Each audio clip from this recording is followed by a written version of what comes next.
오늘 말씀은 우리가 이제 3주 연속해서 동일한 장소인 예루살렘 초대교회에 있었던 사도들의 첫 회의, 즉 예루살렘 회의라고도 하고요, 예루살렘 공의회라고도 하고, 예루살렘 사도회의라고도 하는, 어쨌든 중요한 것은 교회가 처음으로 사도들이 전부 모여서 교회 나갈 방향을 정하는 바로 그 정말 복되고 아름다운 장면, 우리 같으면 연회와 같은 그러한 정말 역사상 첫 번째 회의에서 있었던 주제, 그것은 바로 다름 아닌 이방인들이 기독교인이 되기 위해서 율법을 어디까지 지켜야 되느냐, 구약의 전통을 얼마만큼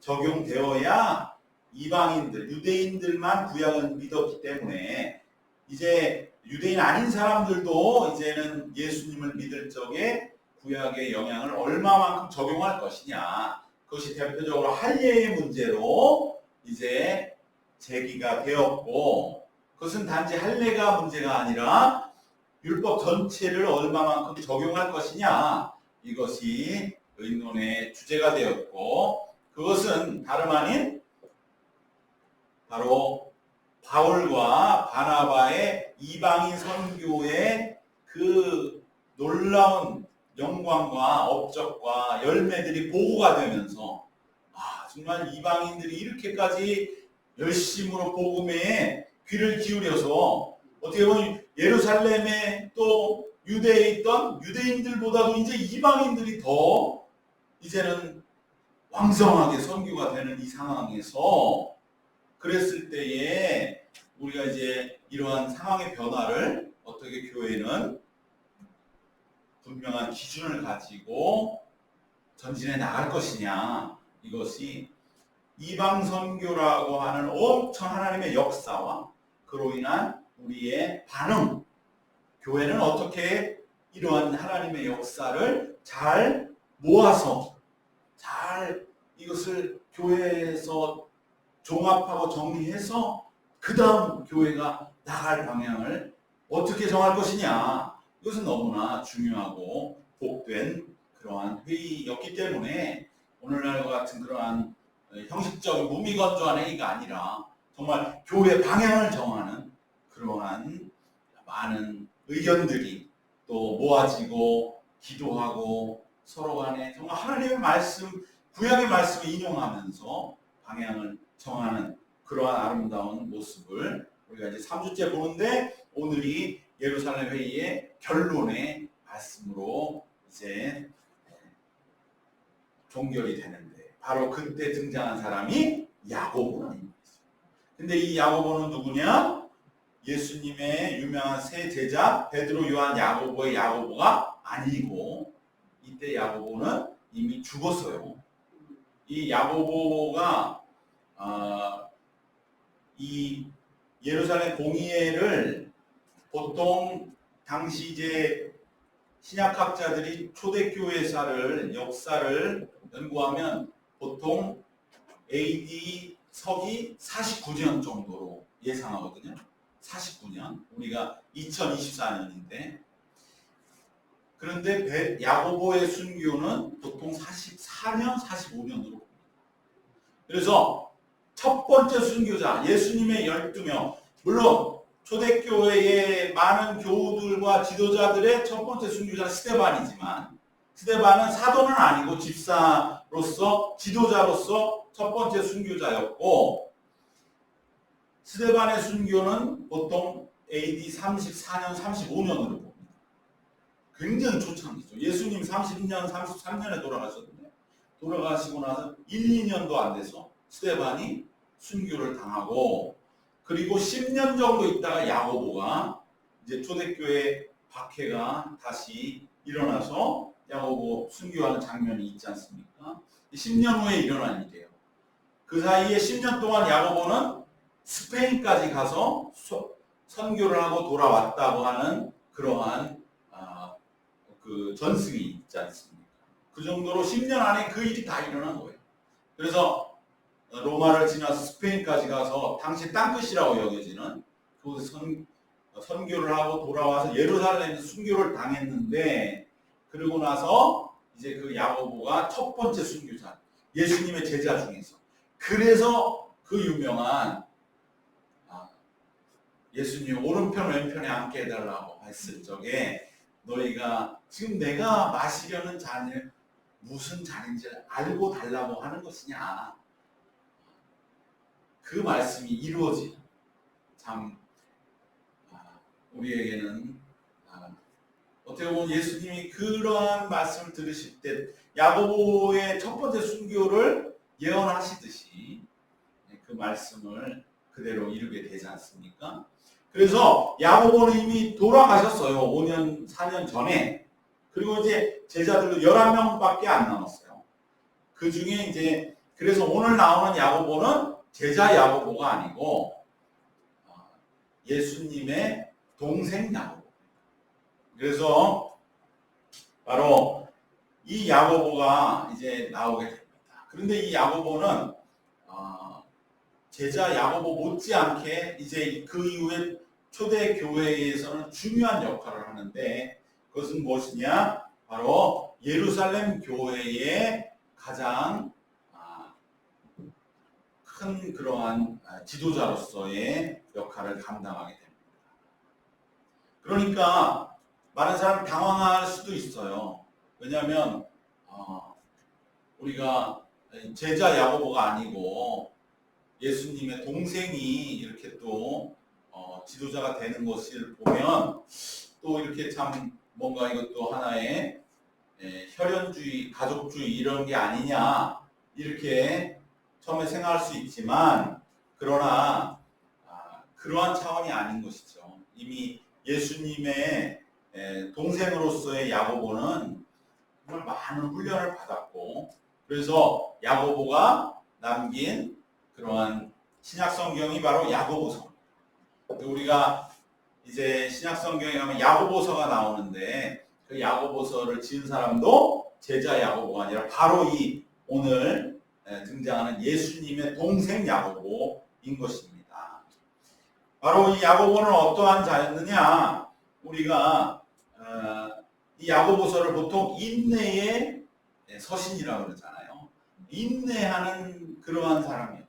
그리고 야고보에게 유명한 것은 이 낙타 무릎이라는 것이죠. 무릎이 기도를 너무 무릎을 꿇고 많이 해서 무릎이 낙타와 같이 되었다. 그만큼 야고보는 인내하는 그러한 지도자였다는 것입니다. 우리가 생각해 볼 때에 우리가 한 집안에서 한 사람이 유명해지면 다른 사람들은 굉장히 그거에 영향을 많이 받잖아요. 더군다나 그 사람이 정신적인 지도자, 영적 지도자, 그런데 많은 핍박을 받는 사람의 형제들이라고 한다면 그 겪어야 할 고초는 정말 우리의 상상을 뛰어넘는 것입니다. 그래서 복음서에서도 보면 마태복음 12장 46절에 50절에 보면 예수님의 동생들이 예수님을 잡으러 오는 말씀도 있어요. 그만큼 동생들의 입장에서는 형의 이러한 하시는 사역들이 인간적으로 너무 괴롭고 부담이 되는 것이죠. 그러한 형제의 갈등과 충돌의 모습도 있습니다. 야고보는 이때에 예수님을 제외한 맞이로서 정말 어려운 입장에서 그 험난한 가정의 가족사를 몸소 겪었습니다.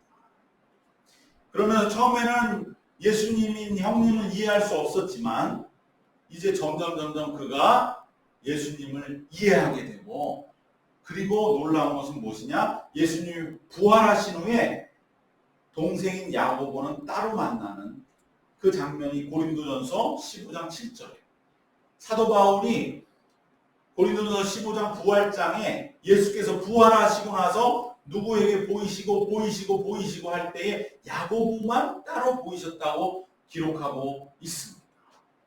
그러니까 예수님이 부활하신 후에 동생 야고보만을 1대1로 다시 만나서서 했던 이야기가 이 야고보의 인생을 결정하지 않았습니다. 그리고 그가 이제 교회 지도자로서 또 사도들과 어떻게 함께 협력하면서 관계를 형성하면서 하나님 나라를 이루어가 가야 할지에 대해서 예수님으로부터 직접적인 많은 말씀을 들은 그러한 과정을 통해서 야고보는 이러한 초대교회의 최고의 권위를 가진 지도자로 세워지게 된 것입니다.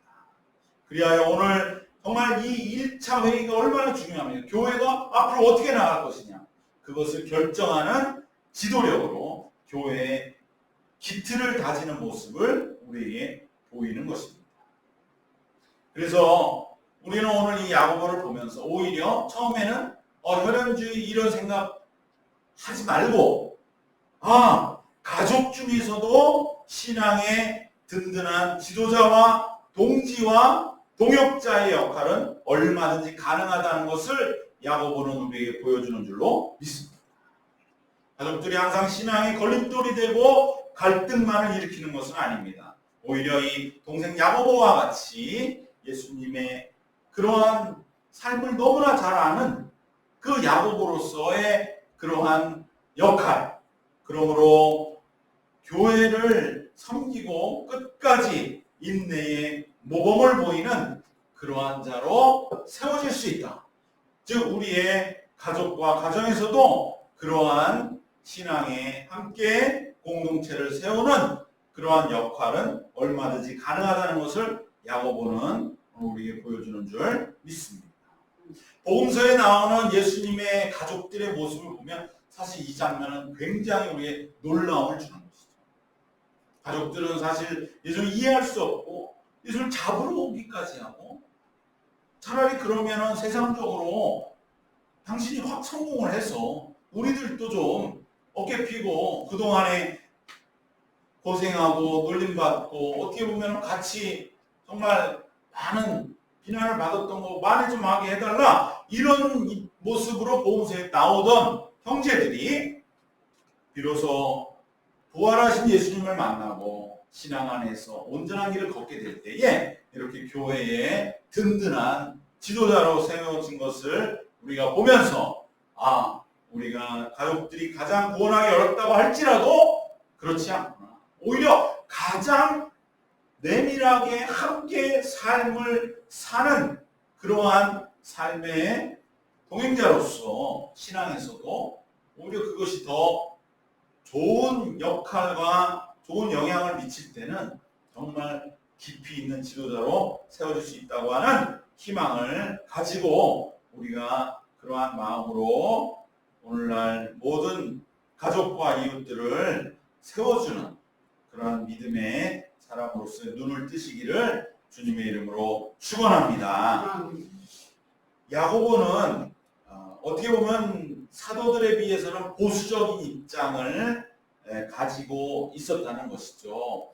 그런데도 불구하고 야고보는 굉장히 오늘 말씀에서 중요한 것은 마음이 열려있는 그러한 모습을 보여주게 되는데, 그것이 바로 이제 베드로와 바울 모든 사람들의 의견을 들은 후에 하나로 그것을 종합해서 말씀하는 바로 16절 17절의 말씀에서 그런 아모스서 9장 11절 12절을 인용하면서 바로 이미 다윗의 장막이 이방인들도 들어오도록 수용되는 자리였다.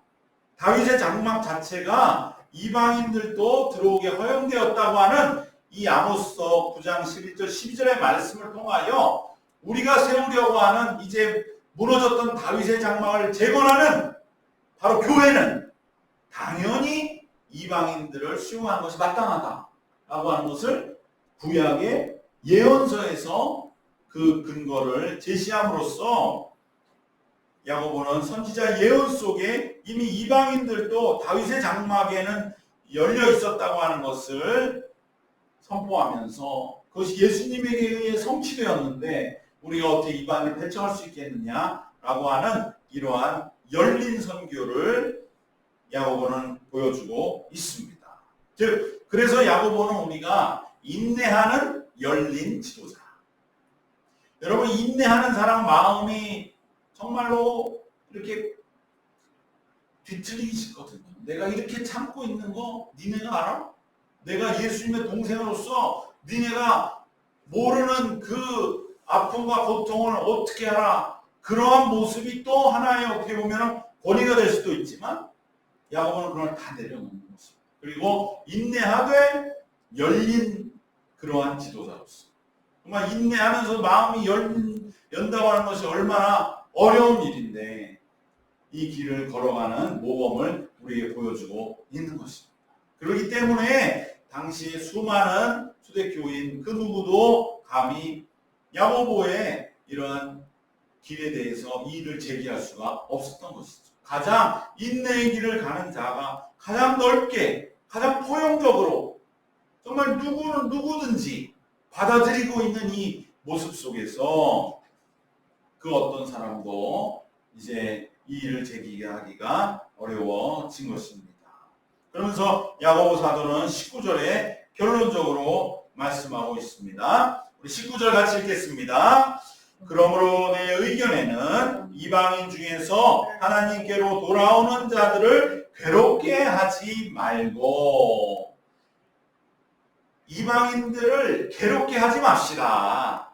바로 이렇게 이제는 우리는 괴로울지라도 우리는 인내하는 길을 갈지라도 이방인 중에 예수님께 돌아온 자들을 괴롭게 하지 맙시다.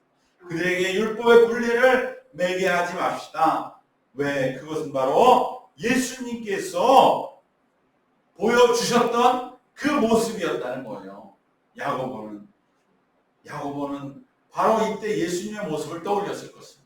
이방인들을 누구든지 복음으로 품으셨던 예수님, 가장 낮은 자, 정말로 가장 천한 자, 사마리아 여인, 그 누구라도 아브라함의 딸이라고 인정해 주신 그 예수님의 모습을 이 순간 야고보는 떠올리면서 이방인들을 괴롭게 하지 맙시다. 그것이 예수님이 우리에게 보여주셨던 모습입니다. 라는 것을 선언하고 있습니다. 여러분, 우리도 이와 같이 인내하되 열린 자가 되었습니다. 정말로 내가 많은 그러한 참고 때로 인내기를 갈지라도 그러나 다른 사람을 먼저 생각하고 그 사람의 입장을 먼저 이해할 수 있는 열린 귀와 열린 마음을 가지고 포용할 수 있는 그러한 야고보와 같은 지도자가 될 때 우리는 진정으로 교회의 굳건한 반석이요 기틀로 설 수 있게 될 줄로 믿습니다. 그리함으로 이제 예루살렘 교회의 결론은 내려졌고 그런데 여기 하나의 문제가 남는 것이죠. 그럴 때에 바로 할례를 주장했던 율법을 주장했던 사람들의 마음이 상처를 받을 것 아니겠습니까? 그래도 우리가 뭔가 달라야 하지 않습니까? 그 바로 할례를 주장했던 바리새인들 또 강경한 보수주의자들이 있을 것 아닙니까? 어느 모임이나 다 있잖아요. 그래도 원칙을 지켜야죠. 이렇게 말하는 그런 고집쟁이들, 바로 그들의 마음이 어떻게 할 것이냐. 바로 그들의 마음도 위로해주는 모습. 그것이 바로 21절에 나오는 네 가지의 조건만을 우리가 지키도록 합시다. 라고 하는 그러한 덕목이 되는 것입니다. 우리 20절 같이 읽겠습니다. 다만 우상의 더러운 것과 음행과 목매어 죽인 것과 피를 멀리하라고 편지하는 것이 옳으니 이 네 가지를 멀리하라고 각 교회에 편지를 보낸 것이 옳겠습니다. 라고 야고보는 여기에서 일종의 하나의 이제 단서를 붙여서 중재하는, 이것은 오직 율법을 주장하는 자들이 마음이 그래도 이 네 가지는 우리가 율법으로서 제시를 합시다 라고 함으로써 그들도 그럽시다. 우리가 율법의 최소한의 부분에 대해서는 그래도 어떠한 선을 하나 만들어 놓는 것을 통해서 그들의 마음도 위로를 받고 그래도 율법을 아주 무시하는 그러한 지도자는 아니구나라는 그 마음을 이제 갖도록 한 것입니다. 그런데 왜 하필 이 네 가지일까요? 이것은 당시에 21절에 그 힌트가 나와 있습니다. 21절 같이 읽겠습니다. 이는 예로부터 각 성에서 모세를 전하는 자가 있어 안식일마다 회당에서 그 글을 읽음이라 하더라. 안식일에 회당에서는 아직도 모세율법을 가르치고 있는 상황에서 우리가 충돌하지 않기 위해서 이 네 가지의 강조점을 주는데 왜 이 네 가지였을까요? 당시의 회당에서 이 네 가지가 가장 강조되고 있었거든요.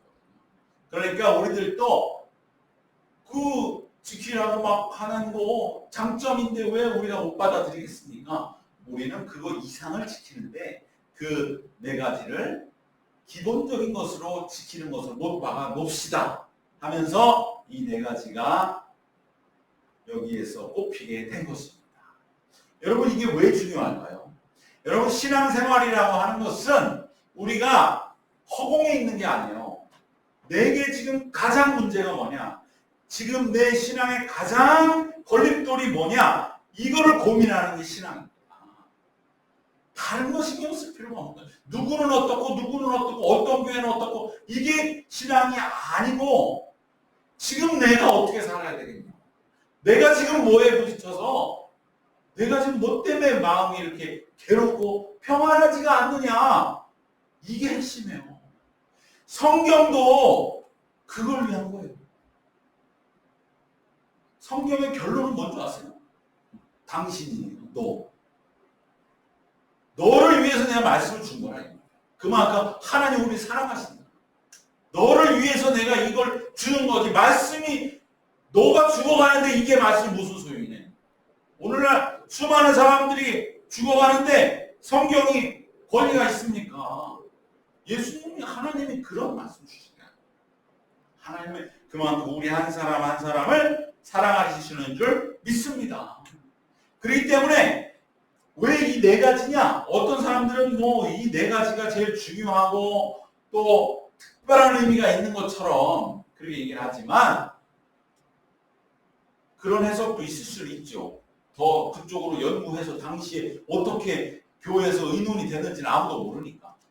그러나 정말 우리가 유신 6번 말씀을 대하는 핵심은 뭐냐? 내가 너를 사랑한다. 내가 너를 사랑해.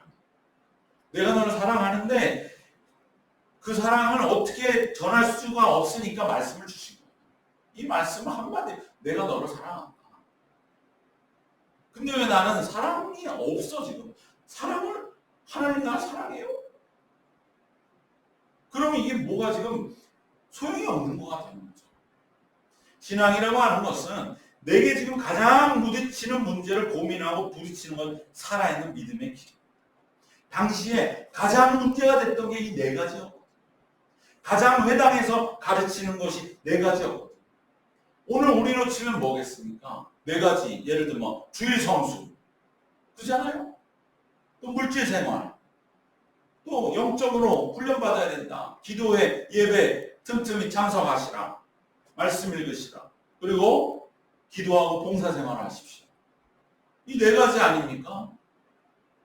이 네 가지나 마찬가지예요. 당시에 우상의 고기들이 너무 사람을 타락시켰고 음행은 더 말할 것 없고 그리고 목매어 죽인 것들 그게 피를 같이 먹게 되는 식습관들을 오염시켰고 그리고 피를 먹지 마. 피에 뭐 대단한 무슨 뭐 효염이 있는 것 같은 그러한 우상과 잡신들을 물리치라. 그것들을 당시에 가장 조심하라고 가르쳤던 거예요. 그 네 가지 그냥 받은 거예요. 왜? 당시에 가장 문제가 됐던 것을 그들은 받아들이고 해결해 나가는 그것이 믿음의 길이기 때문에. 오늘 우리도 마찬가지입니다. 오늘 우리 나에게 가장 문제가 되는 게 뭘까? 하나님 이것에 대한 해답이 성경에 있음을 믿으라고 하시는 줄 믿습니다. 이것에 대한 확신을 가지고 하나님 나를 사랑하신다. 내가 남들이 볼 때 하나님 너를 사랑해. 네 꼴을 봐. 너 지금 뭐하고 있어 거기서. 인생 낭비하고 다른 사람 고생시키고 네가 근데 하나님 사랑해? 하나님 널 사랑해? 그래도 하나님 날 사랑하신다. 그러한 믿음을 가지고 나가는 거죠. 그러면 되는 거예요. 그것이 신앙인 것입니다. 이것을 당시엔 이 네 가지로서 제시하면서 초대교회는 자신들의 부딪힌 문제와 싸워나가는 거예요. 그 기록일 뿐이에요. 성경은 그 살아있는 싸움의 현장을 체험하기 위해 우리를 이끌어가는 말씀인 거예요. 그 진술을 만나는 게 중요하지, 이걸 뭐 작고를 가지고 싸우고 논쟁하고 우리 입장에서 지금 해석하는 그게 의미가 있느냐.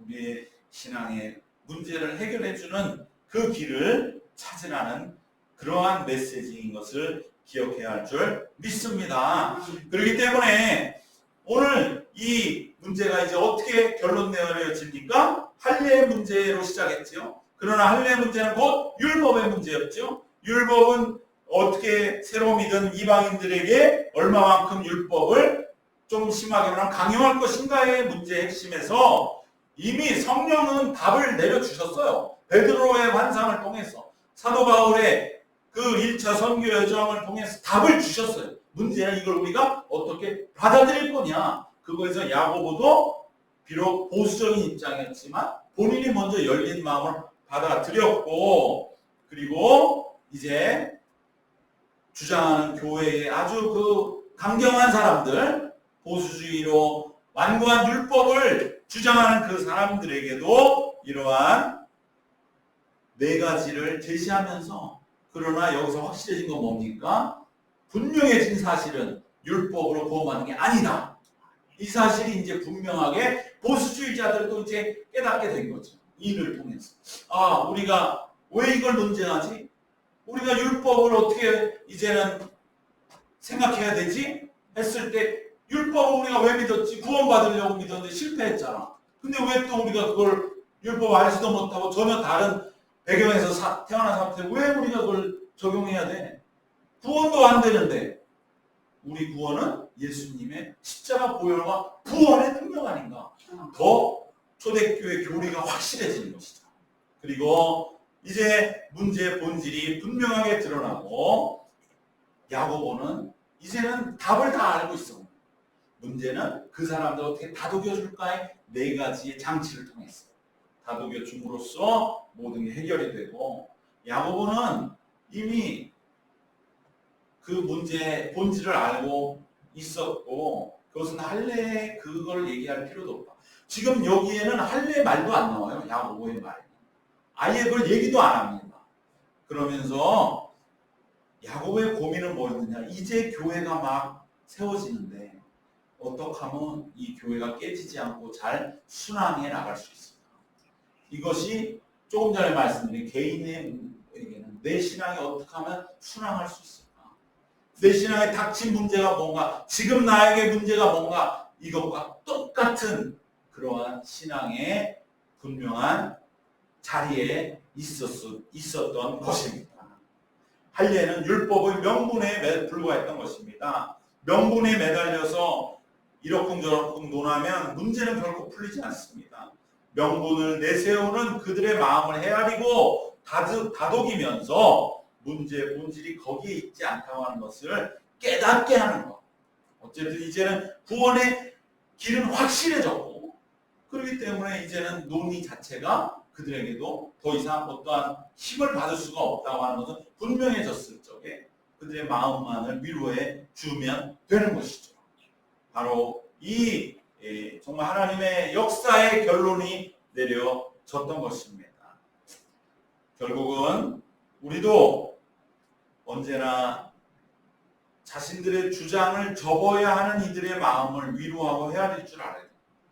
내 주장, 내 생각 주장하는 것이 문제가 아니고 답은 다 하나님께 있어요. 그리고 우리가 답의 편에 서 있다고 한다면 그걸 막 힘써서 주장해서 그 사람을 누르려고 할 필요 없어요. 그건 답은 다 나와 있는 거예요.